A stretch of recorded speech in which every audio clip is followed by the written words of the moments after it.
es un científico natural. Y por supuesto, también hace estudios de los elementos, asume la teoría de los 4 elementos de los anteriores, de agua, tierra, aire, fuego. Es más, nosotros conocemos, cuando se perdieron las obras de los llamados presocráticos, aquellos de estos físicos, se perdieron, cuando se destruye, sobre todo, se incendia la Biblioteca de Alejandría, es Aristóteles, la metafísica, donde nos está contando todo eso. Hace como una historia de la filosofía. Digamos que es una de las primeras historias de la filosofía también.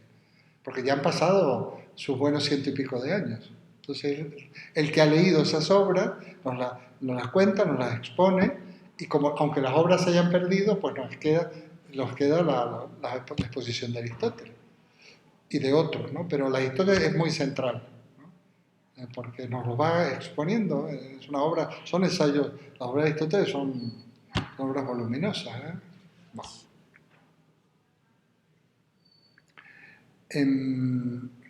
El mundo celeste, el mundo físico,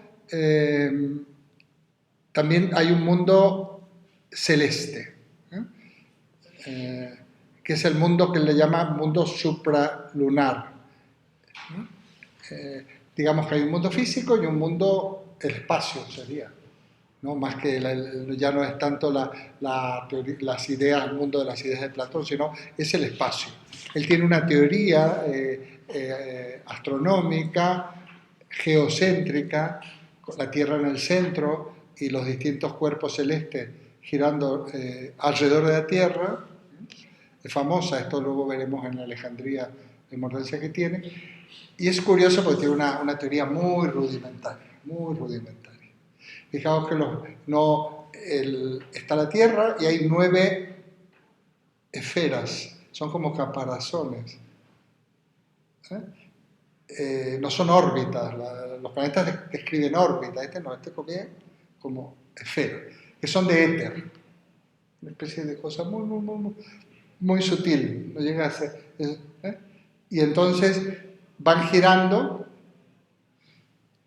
al fin la última es la que le llaman la esfera de las estrellas fijas, está fija. Ahí está el Sol, las estrellas, y ahí esa esfera, que es la número 9, imprime movimiento a la 8. La 8 y va así hasta que llega al centro. O sea, el movimiento lo explica cómo va de las esferas, de la última esfera al centro. Y ahí en esa esfera está lo que él llama el primer motor inmóvil, que haremos una referencia, que sería la causa primera del movimiento. Bueno, es una visión del universo un poco, bueno, tal como se ve en el fondo.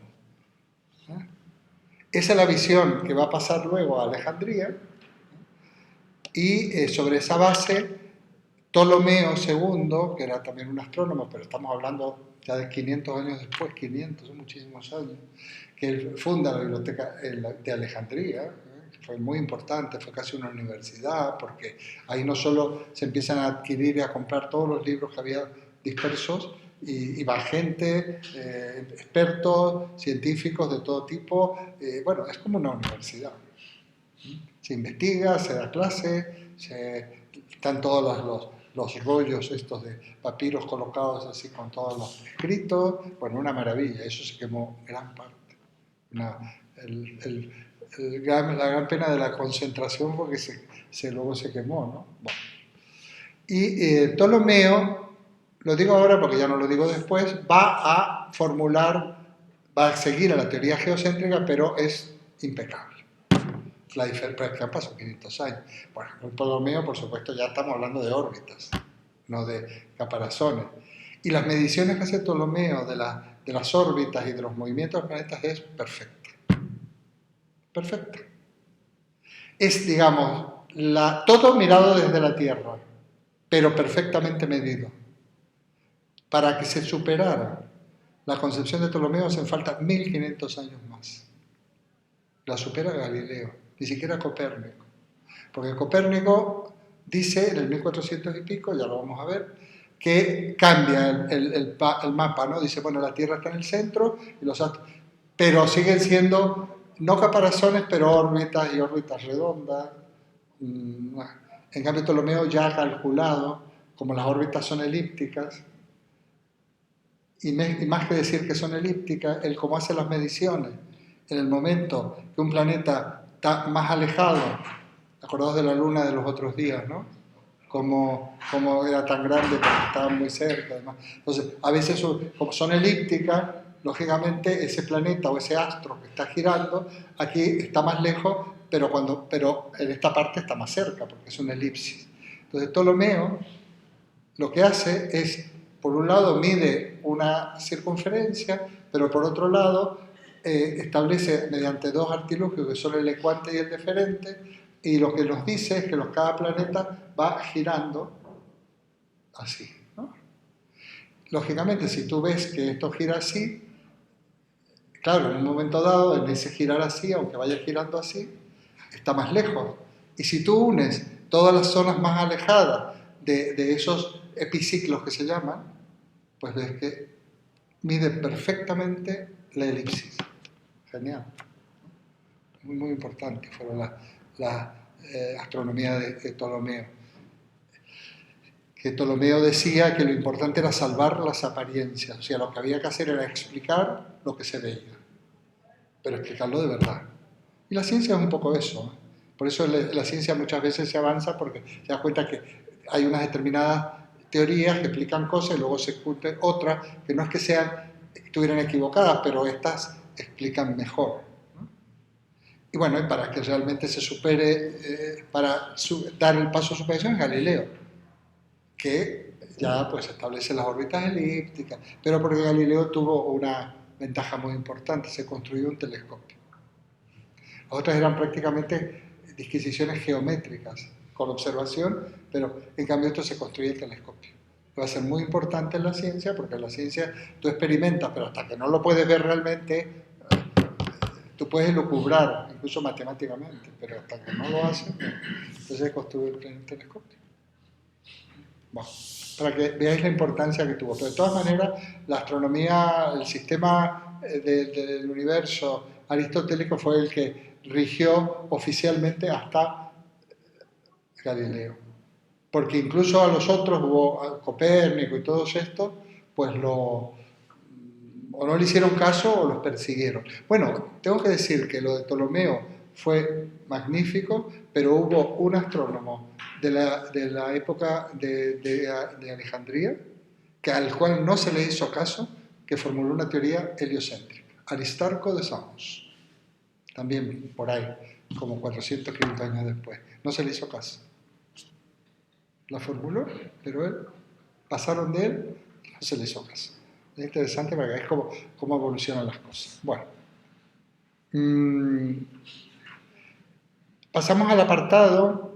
Bueno, aquí veréis que en el apunte dice que esa concepción del primer motor inmóvil, que sería la causa primera de todo, la aprovecharon en el medioevo para asimilarlo un poco a la idea de Dios cristiano. Ya lo veremos también porque es un tema que vamos a ver muy prontito, antes porque esté dentro del primer examen, ¿no? Bueno. Hay una obra que se llama Metafísica, estupenda, yo la tengo trilingüe, un día la puedo traer hasta por curiosidad, lo que pasa que es grande. Está escrita en griego, en latín y en castellano. Esta obra metafísica es la parte de la filosofía, es una obra que trata del ser en cuanto ser. Creo que os comenté que en realidad esto se llama metafísica, se llamaba filosofía primera, ¿no? O en griego prima filosofía, ¿no? Y precisamente en Alejandría, el bibliotecario de Alejandría, cuando va catalogando las obras, encuentra una obra que no tenía título. Entonces le puso metafísica. Lo hemos contado ya, ¿no? Bueno. Fijaos para que no... A veces qué equivocados estamos. Parece que la física no quiere decir más allá de la física, ¿no? Está la física y la metafísica. ¿No? Tenía colocado las obras de Aristóteles, todas tenían títulos. Física, ética, lógica. ¿Y esta? ¿Dice esta? ¿De qué trata? ¿Qué es? La coloca al lado de la física, la siguiente, y pone en el catálogo Metafísica, o sea, la obra que está, la que está más allá del rollo de estos papiros de la física. Y de ahí saben, ¿no? Le ponen metafísica, y que meta es, de ahí viene meta, la meta, lo que está más allá. ¿De dónde? ¿De qué? De la física, pero ¿de qué? Del libro de la física. Eso quiere decir. Entonces le puso así. A ellos, los griegos le llamaban filosofía primera, o sea, prima filosofía. Luego los medievales le pusieron ya el nombre de metafísica, pero porque era el título de la obrita. Así como, por ejemplo, las obras de los presocráticos se llaman sobre la naturaleza, se llaman todas, no es que se llamen todas así. El bibliotecario le ponía perifiseos, peri quiere decir acerca, sobre, alrededor de, perímetro, fiseos, de la física. Como todas trataban de la física, les ponía a todas perifiseos. Y yo les pondría perifiseo y un código. Por eso dice, escribió una obra que se llama Sobre la naturaleza. Vaya bobada, todo no escribió una obra que se llamaba así. Es el nombre de del bibliotecario, de catálogo. Bueno, metafísica es un nombre de catálogo que luego quedó, pero eso se plasma en la Edad Media. El periodo ya de la filosofía cristiana que ya vamos a estudiar. Bueno, muy bien.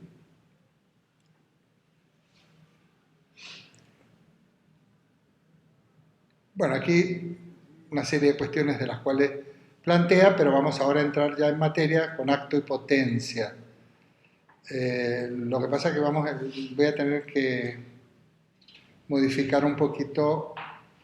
Voy a hablar en torno a esto, pero no voy a seguir exactamente el mismo esquema. Vamos a ver. Aristóteles, a ver si me vais siguiendo. Luego le sacaremos partido, pero ahora me interesa que vayamos siguiendo la secuencia, que entendáis la secuencia y luego veremos, podemos entrar más a fondo e incluso poder aplicarlo. Aristóteles lo primero que dice, en la metafísica, lo tengo, si no fue, de hecho lo traigo y veréis que dice así. Fíjate qué interesante. Lo voy a decir en griego, no importa. Toon legetai polajos. Eso dice Aristóteles. La primera frase. Aquí no hay cuento, aquí no es que... quiere decir lo siguiente. El término ser tiene diversos sentidos. Bueno, literalmente, toon, el ser, legetai, se dice, el verbo lego, decir. Polajos, de ahí viene pola, plural, y poli, no sé qué, de muchos modos, ¿no? Entonces, literalmente quiere decir, el término, el ser, se dice de muchas maneras. Está así en todos los libros. Ahora tú te estudias eso. El ser se dice de muchas maneras, ¿y esto qué quiere decir? ¿O no? Así está, ¿eh? Tú vas a un manual de filosofía, lo del bachillerato, la universidad, no sé. Aristóteles dice lo siguiente, el ser se dice de muchas maneras. ¿Y esto qué es? Esto quiere decir que el término ser, no el ser, el término, tiene diversos sentidos. Se dice, ¿qué quiere decir? Se utiliza de diversa manera, o sea, tiene diversos sentidos. ¿No se entiende? Pero, muy bien. Aristóteles diría, empieza así su obra. El ser, el término ser. Imagínate qué es el ser. Lo hemos estado hablando del ser, ¿no? En Platón, en Aristóteles, en Parménides. Entonces, bueno, diría yo, el término ser tiene diversos sentidos. No te puedo dar una respuesta, el ser es esto. Y tiene dos sentidos fundamentales para Aristóteles. De una manera, el primer sentido, el ser es la sustancia, ya veremos que no es tan complicado. Y en segundo sentido, los accidentes. Nuevamente diréis, bueno, ¿y esto qué es? Ahora lo explico. En realidad no dice accidente, dice simbebekos, una palabra griega. No es accidente que se cae o un accidente de coche o algo, no.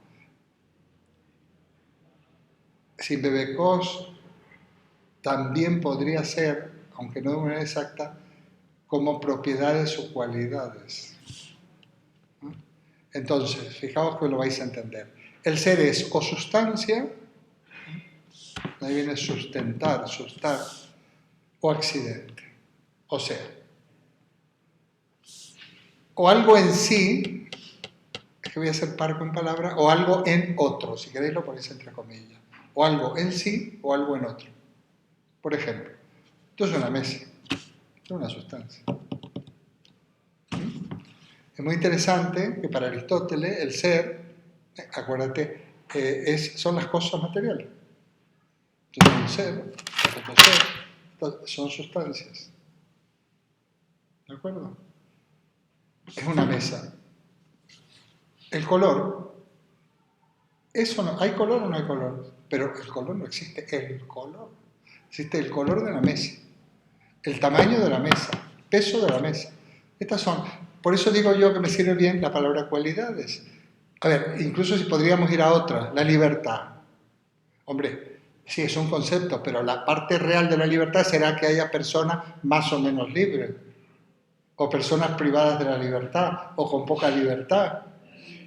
O sea que dentro de las cosas que existe, de lo que existe está la sustancia, las cosas materiales, y otras que son, que nunca salen, están solas.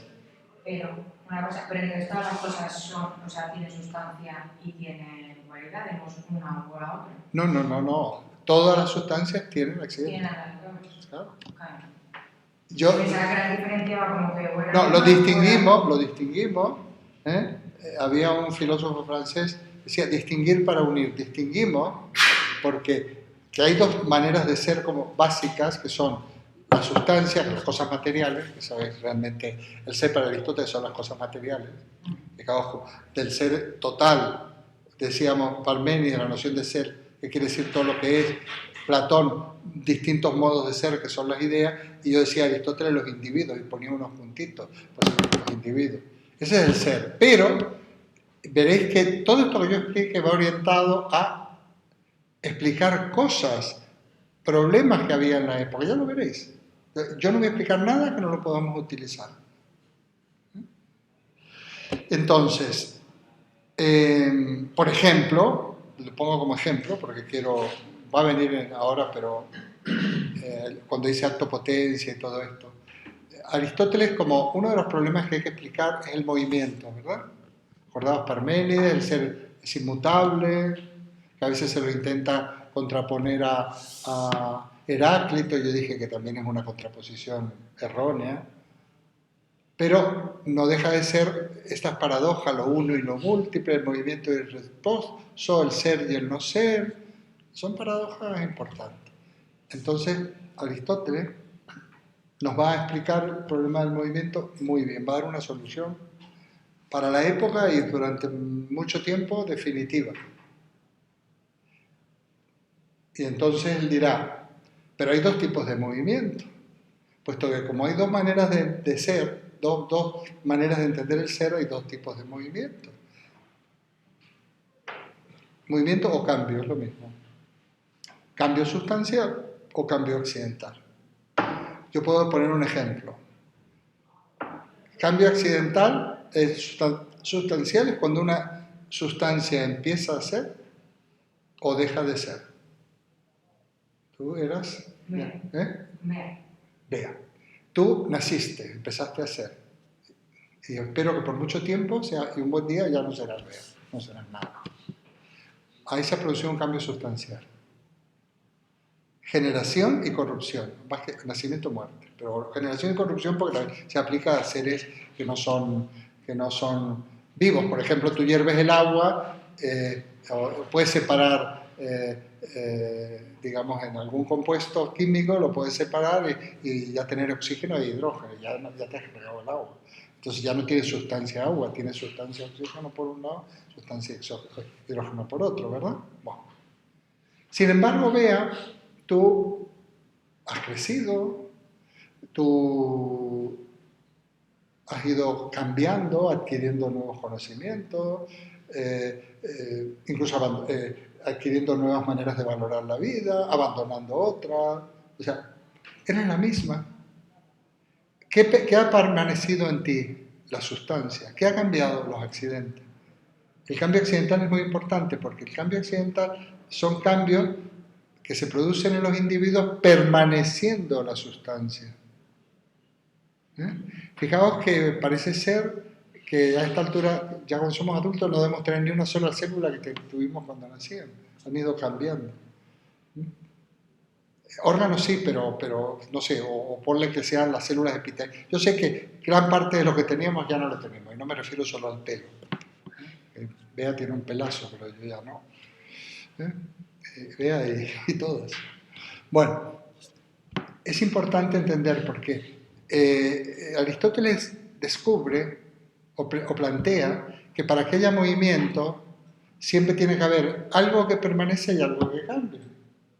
Cuando hay movimiento o cambio sustancial, ¿qué cambia? Pues cambia la esencia, ya lo veremos, la forma. ¿Y qué permanece? Por ejemplo, yo cojo, qué sé yo, esto y lo quemo. Me va a caer un montón de ceniza. Ya no es un maletín, es un montón de ceniza. ¿Pero qué queda? ¿Eh? ¿La? ¿Y qué es la ceniza? Es la materia. O sea que esta materia, por acción del fuego, yo la he convertido en ceniza. Cuando un ser vivo se muere, se va a terminar disgregando, corrompiendo y disgregando, y se quedará de abono, se lo comerán los animales, qué sé yo, lo que sea. Pero la materia permanece. Fijaos aquí el principio de conservación de la materia. Nada se pierde, todo se transforma. ¿Qué ha cambiado? Pues la forma. Pero forma no es forma física. De forma, ya veremos, ya vamos a ir más a fondo a los conceptos de forma. En el cambio sustancial permanece la materia, pero cambia la forma. ¿Qué pasa con esa materia? Pues adquirirá otra forma. No estamos hablando de reencarnación, la que sea, abono, alimento, la madera, que aquí no hay casi nada de madera, la madera que ya no es un árbol, sino que se ha transformado en mesa o en silla. Cambio accidental. ¿Qué permanece? La sustancia. Tú eres la misma. Esta mesa es la misma. Yo la puedo pintar ahora. La pinto de negro. La corto. La redondeo, qué sé yo. Sigue siendo mesa. Ha cambiado los accidentes. Cambios de aumento, disminución, han cambiado los accidentes. Ahora, si yo la quemo, es cambio sustancial, ya no es mesa. O la hago cachitos, qué sé yo, para luego quemarlo hacer leña. Esta no va a hacer nada, pues puro plástico, pero... ¿De acuerdo? Es interesante. Muy bien. Esto tiene que ver con este punto que dice acto y potencia. Mira. Precisamente porque él va a definir el cambio, el movimiento como el paso de la potencia al acto. Todo esto que explico lo tenéis que entender. Luego les damos una segunda vuelta la semana que viene. Paso de la potencia. ¿Qué quiere decir? Fijaos. Vosotros sois alumnos, los que vayan a estudiar en la universidad, o los que vayan a estudiar FP o cualquier cosa, sois alumnos universitarios en potencia. No soy en acto, ¿qué soy? Alumnos del curso de acceso. Ser en acto es la sustancia. ¿No? Eso es ser en acto. Ser en potencia, o sea, es lo que eres, lo que es. Ser en acto es lo que puedes ser. El ejemplo que pone Aristóteles es la semilla y el árbol.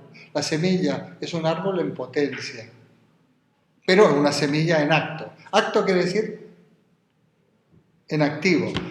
La palabra no hace mucha justicia porque la palabra griega es mucho más bonita.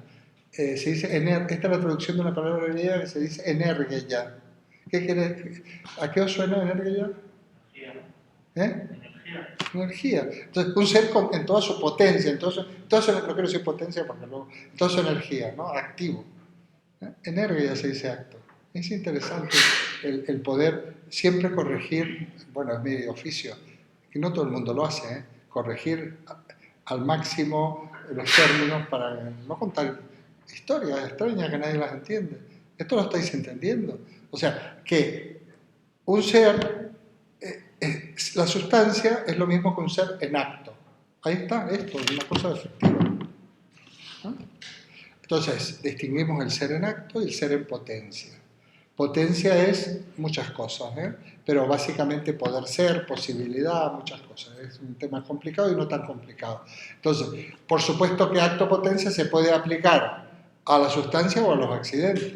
Cuando yo he dicho que sois alumnos de acceso en acto y universitarios en potencia, Estoy explicando a un accidente, que sois estudiantes. Vosotros realmente ya habéis pasado de la potencia al acto porque habéis nacido. Y no es que estéis en potencia de estar en potencia, es siempre pasar de la potencia al acto. ¿De acuerdo? Bueno.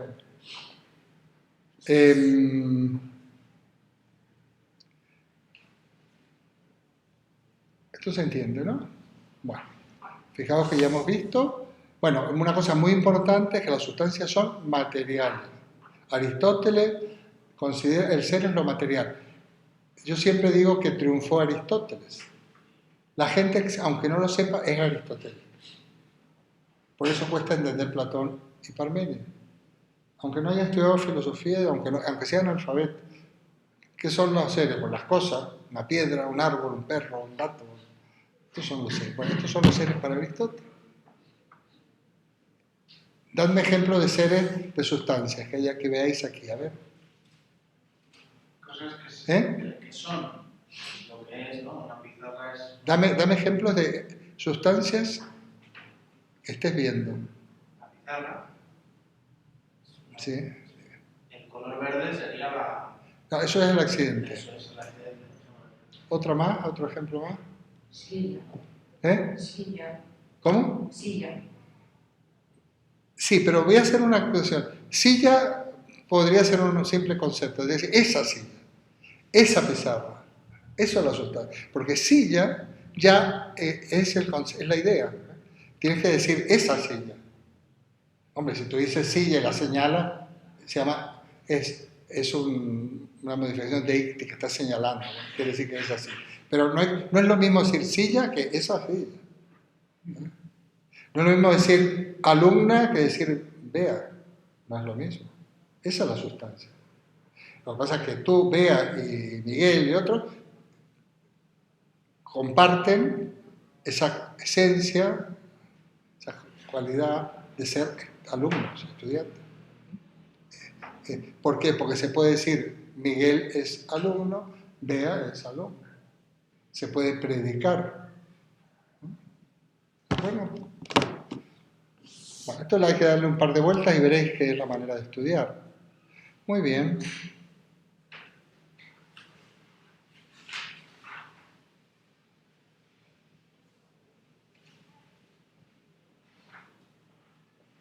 Bueno, aquí habla de las categorías que se los clasifica en sustancia y accidente. Es otra, porque este apunte ya sabéis que no es mío, ¿no? Bueno, aquí define sustancia, realidad que tiene existencia propia, permanece estable en los cambios, como veis, bueno, accidentes. ¿No? Aquí lo dice, está correcto, ¿eh? Yo lo he mirado, está correcto, lo hice de otra manera. Tenéis qué es sustancia y accidente. Las causas de la sustancia. Muy bien. Esto es otro tema. A ver, para que una sustancia, no voy a seguir exactamente pero está todo aquí. Para que una sustancia sea, así lo habría que decir. Para que una sustancia sea, concurren 4 causas. Hombre, podría decir, para que una sustancia exista, pero ya sabéis que no me gusta el término existir en los griegos. Concurren, o sea, son necesarias 4 causas. Fíjate que nosotros cuando hablamos de causa, fijaos, siempre decimos la causa de esto es tal cosa. Este está hablando de 4, no de una. Estamos en la doctrina de la causalidad aristotélica. Y fíjate que Aristóteles contempla, fijaos, 4 causas. Bueno, las voy a ir nombrando. Están ahí también, se pueden nombrar en distintos órdenes. Bueno, lo que nosotros llamamos causa normalmente es lo que se llamaría causa eficiente.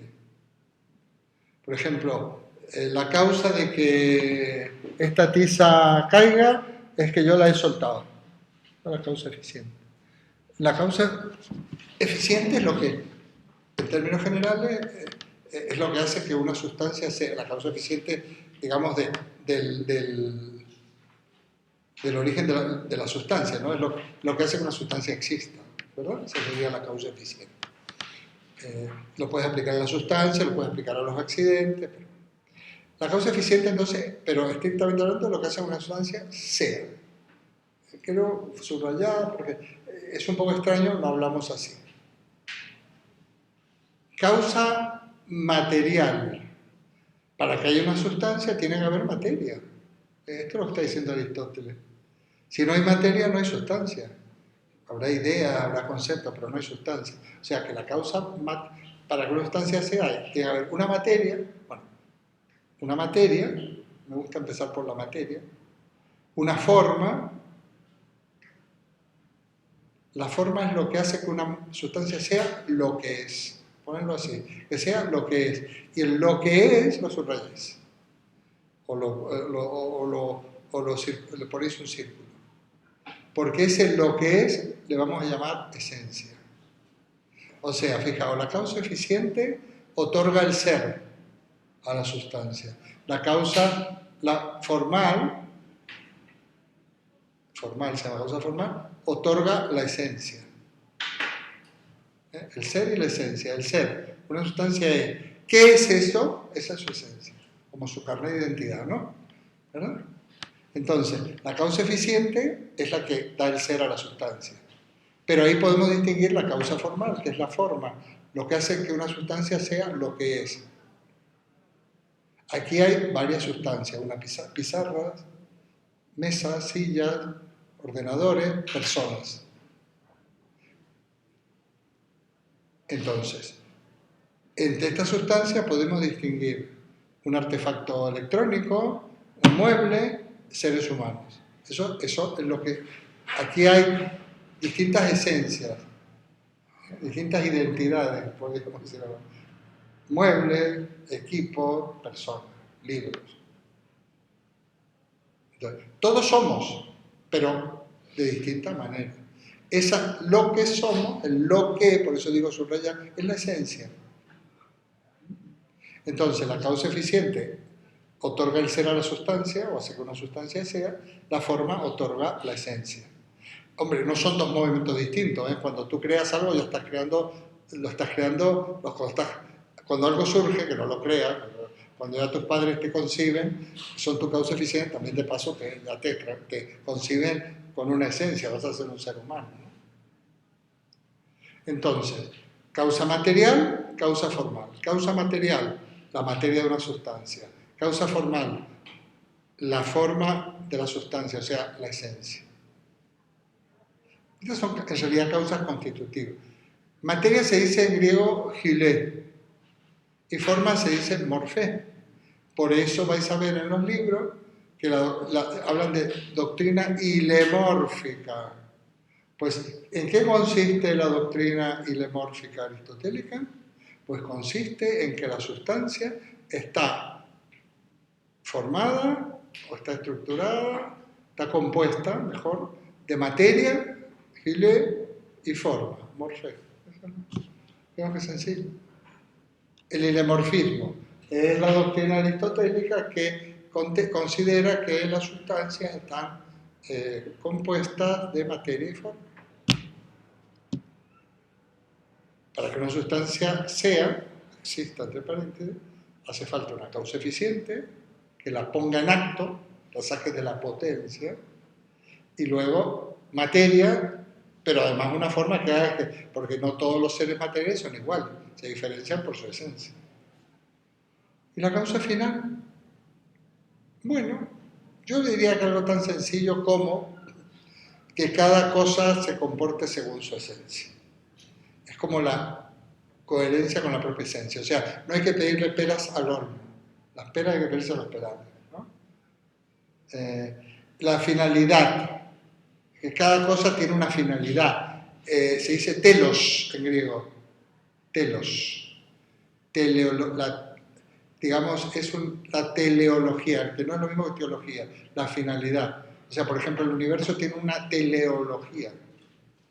Es el orden que hay en el universo, esto que hoy en día tanto insistimos, de la ecología y de equilibrio de la naturaleza, todo funciona y todo va encajando, porque las cosas funcionan coherentemente con lo que son. Si estuviéramos en ciencia diríamos que todos los seres pues, vivos, por ejemplo, pues tienen un ADN, tienen unas características y funcionamos en función de esa fórmula, ¿no? De eso que somos. Y la cosa final sería pues eso, de que un ser humano pues es un ser humano y una judía es una judía y un haba es un haba. Entonces, se comporta según su esencia, ¿no? Es muy importante tener en cuenta que el ser para Aristóteles es material. Entonces está explicando, todo esto nos sirve para explicar el famoso problema del movimiento, entre otras cosas. Pero también las relaciones que puede haber entre el ser y el no ser, ya veremos las relaciones que puede haber entre el ser como sustancia y el ser como accidente. ¿De acuerdo? Muy bien. Avanzamos. Bueno, esto está un poquito mezclado, veis que más abajo dice los primeros principios, pero luego sale el movimiento. Es como el paso de la potencia al acto, lo hemos dicho, clases de movimiento, el sustancial y el accidental. Bueno, luego incluso habla del movimiento del universo, movimiento circular, pues el de la famosa esfera. Luego hablar del ser humano, del conocimiento, etc. Bueno, vamos a explicar un poquito algo que será importante. Bueno, Aristóteles, hablando de la materia, dice que nuevamente hay dos acepciones de la materia. Lo que él le llama materia prima, de ahí viene nuestra expresión materia prima, pero que no tiene nada que ver, no tiene poco que ver. O materia segunda. Prima quiere decir materia primera y materia segunda. Lo que quiere decir es que hay una primera acepción y una segunda acepción. Eso es lo que quiere decir Aristóteles. Prima se dice,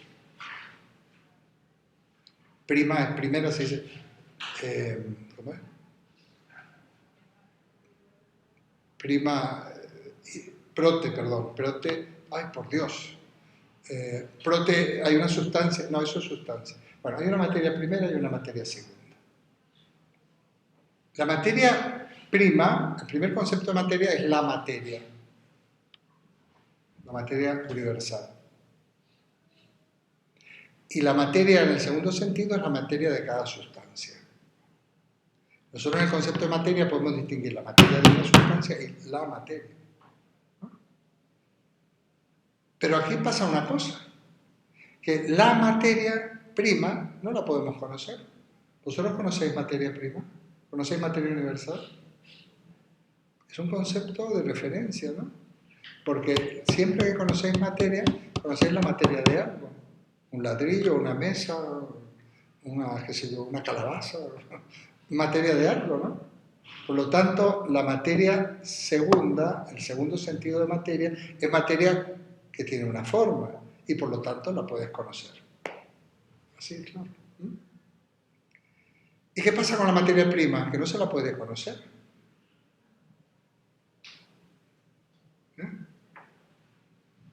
Y si no se la puede conocer, hay una cuestión aquí en los griegos. Es no, digamos, es no ser.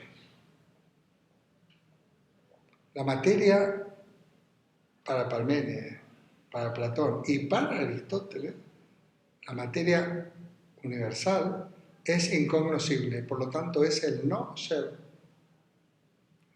Ahí veis clarísimo que el no ser nunca va a ser la nada, pues si no, estamos jugando.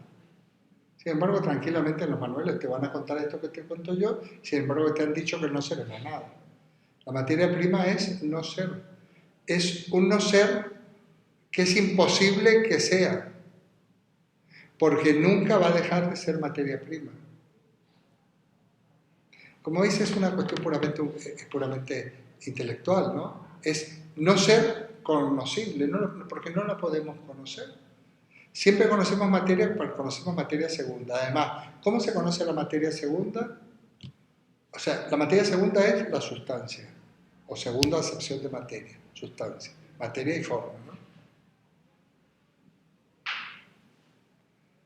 La semana que viene lo repasamos con un esquema en la pizarra. ¿Y cómo conocemos nosotros las sustancias? ¿Cómo conocemos las sustancias materiales? ¿A través de qué? Sentido, de experiencia. ¿Eh? De la experiencia, de los De los sentidos. Muy bien. Y los sentidos, ¿qué conocen? ¿Con qué se ponen? Con los accidentes. Mira la importancia de los accidentes. Si esta mesa no tuviera color, no tuviera peso, no tuviera no sé qué, ¿cómo la conocemos? No sabríamos que hay una, o sea, no habría una mesa. Entonces los accidentes son muy importantes porque son los que son conocidos por los sentidos. Eso lo dice un poco más abajo.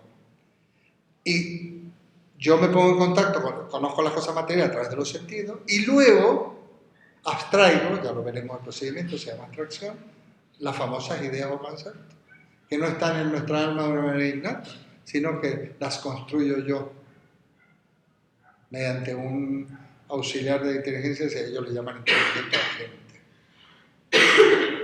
Es muy importante. Entonces, la materia prima para Aristóteles es pura potencia, que nunca va a dejar de ser potencia, porque nunca se la va a poder conocer. Porque solo se puede conocer un ser en acto y viceversa. Aquello que se conoce es un ser en acto. ¿Por qué? Porque hay una identidad entre pensar y ser. Tú puedes pensar en lo que es, en lo que existe y viceversa.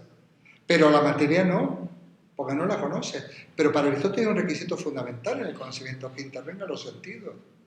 Aquí hay un empirismo básico. Y los sentidos no conocen materia prima. Materia prima es una especie de horizonte de cosas que suponemos que todo lo material, pues el conjunto de todo eso es la materia, pero no la conocemos.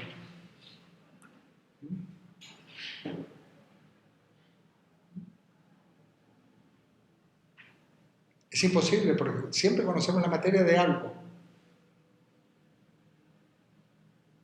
Es algo así como la idea de materia. Es como la idea de la materia en sí, la materia prima. No la idea, porque la idea siempre es idea de algo material. Es como, sí, es como un horizonte, sí, en el fondo es una idea, ¿no? Pero es como un horizonte, es como como un presupuesto, digamos, del cual no tienes experiencia, no tienes conocimiento de los sentidos. Porque para alguien tan empírico eso es fundamental. O sea, es curioso, ¿no? Es como, a mí me resulta... No entiendo bien cómo alguien que es tan empírico y tan materialista necesita o utiliza ese concepto. No, al contrario, precisamente porque es materialista, podemos decir que tú conoces las cosas materiales y puedes suponer, extrapolar, decir que hay una materia universal. No puedes decir que no, ¿no? No, eso no lo puedes decir, porque si no, ¿cómo vas a decir eso si tú tienes experiencia? Es una extrapolación. Tú tienes experiencia de cosas materiales. ¿Cómo vas a decir eso? Y además, ¿Por qué divide en dos materias? Es decir, no puedes... no son dos materias. No son dos materias. Esto es importante. Dos sentidos del término. No son dos materias. Y son dos seres. Son dos sentidos, dos maneras de utilizar el término. O te refieres a la materia universal, que no la puedes conocer, y ahí está, es una extrapolación. O te refieres a las cosas materiales, que es sobre lo que vas a hacer la ciencia. Pero no te olvides que el principio de conservación de la materia y energía, nada se piensa o se transforma, toda la ciencia se basa en que hay una materia universal, el Big Bang y todas estas historias, que son extrapolaciones y supuestos, pero que tienen cierta lógica. Pero la física no se ocupa de eso, porque la física investiga son los fenómenos concretos que tú puedes manipular, variar, medir, etc. No, precisamente. Pero es que tampoco decía nada distinto Platón y Aristóteles. Por eso, cuando se dice lo mismo pensar y ser, están hablando de que pensar es conocer científicamente. Entonces la ciencia solo puede conocer el ser. No la potencia, sino el ser en acto. Y como la materia es pura potencia, porque la materia prima nunca va a estar en acto. Va a haber en todo caso, vamos a hablar un poco así, de una manera un poco casera, porciones de esa materia prima que con una forma se van a convertir en cosas materiales, pero no es la materia prima que pasó de la potencia al acto, no, es una sustancia que emerge a raíz de la causa eficiente, donde tú puedes distinguir que hay materia y hay forma. Y luego ya se puede dejar como horizonte, pero que no es importante, la cuestión de la materia prima. Es perfectamente compatible.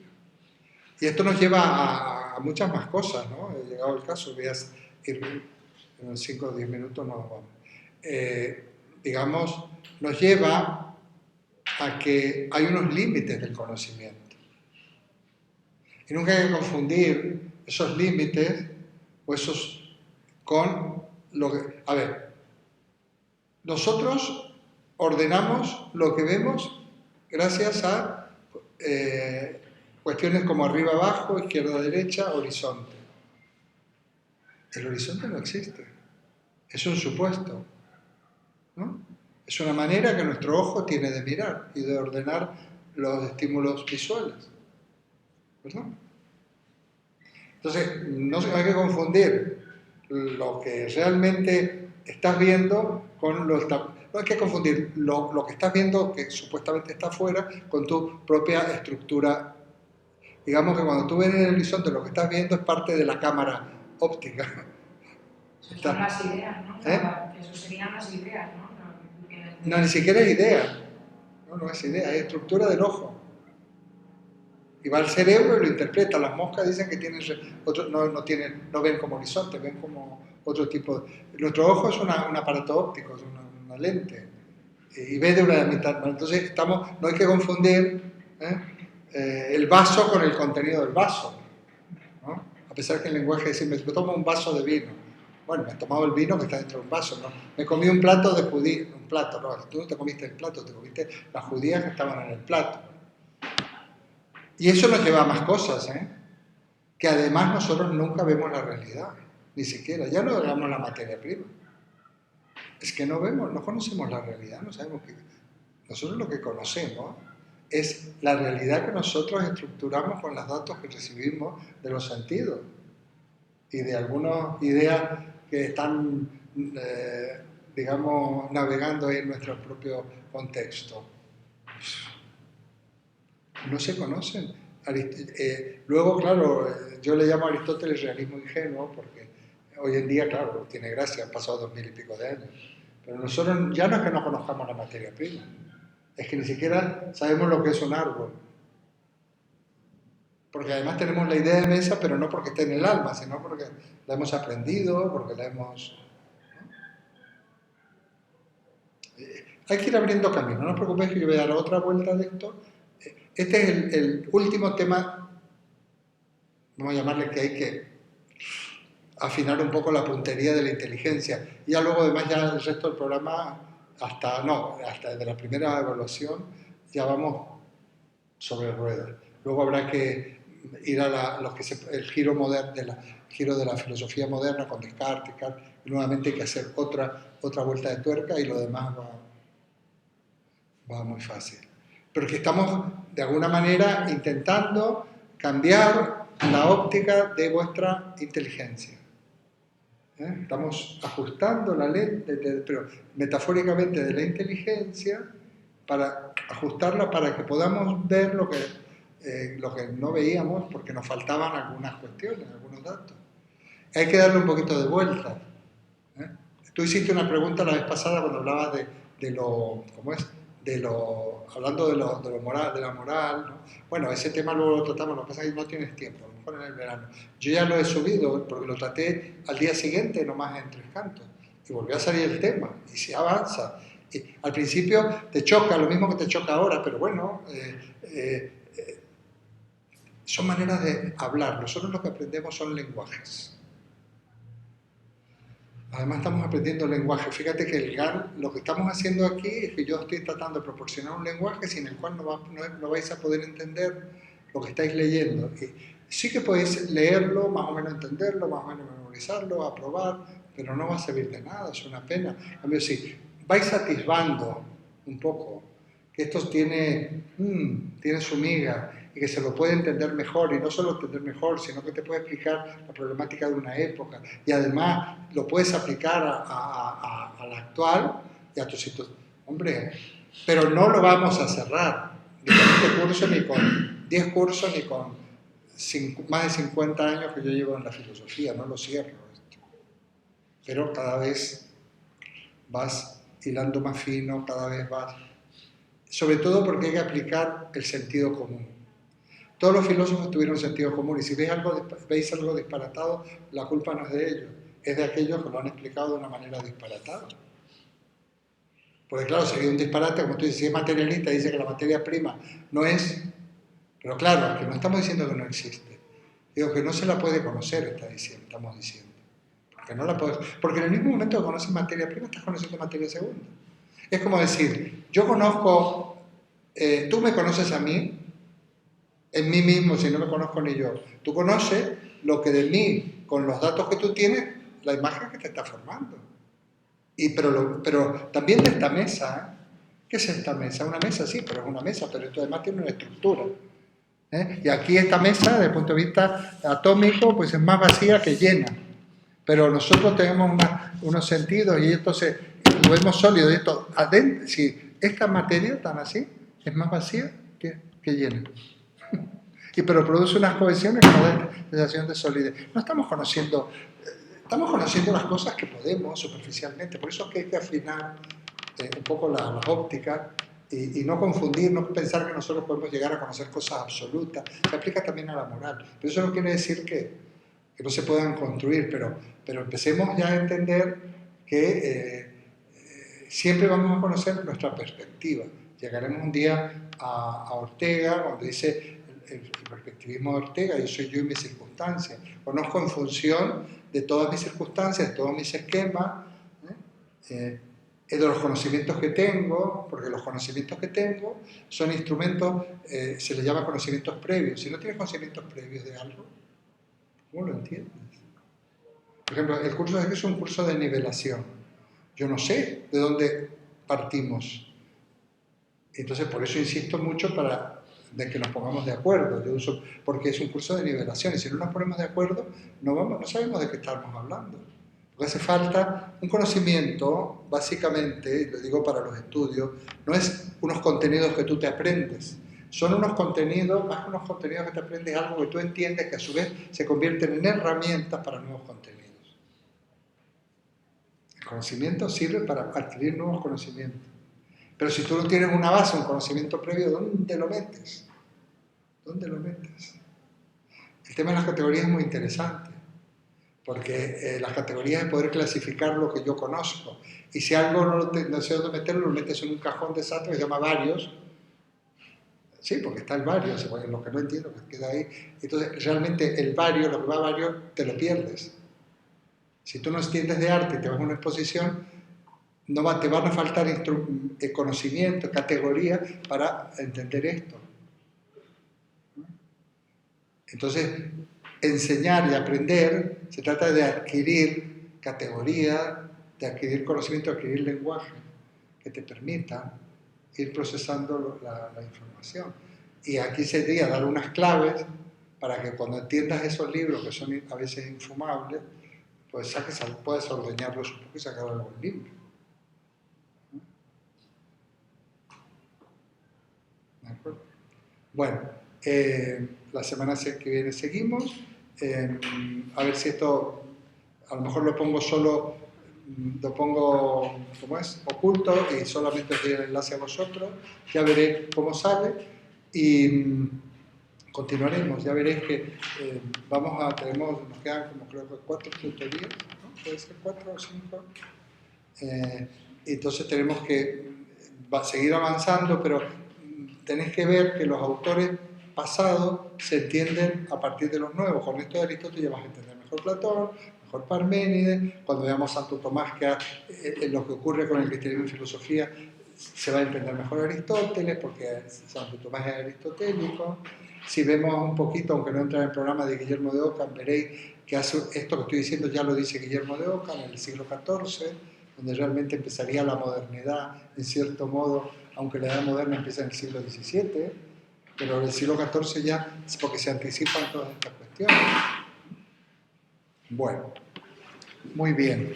Tengo que ir unos minutos antes. Nos vemos la semana que viene.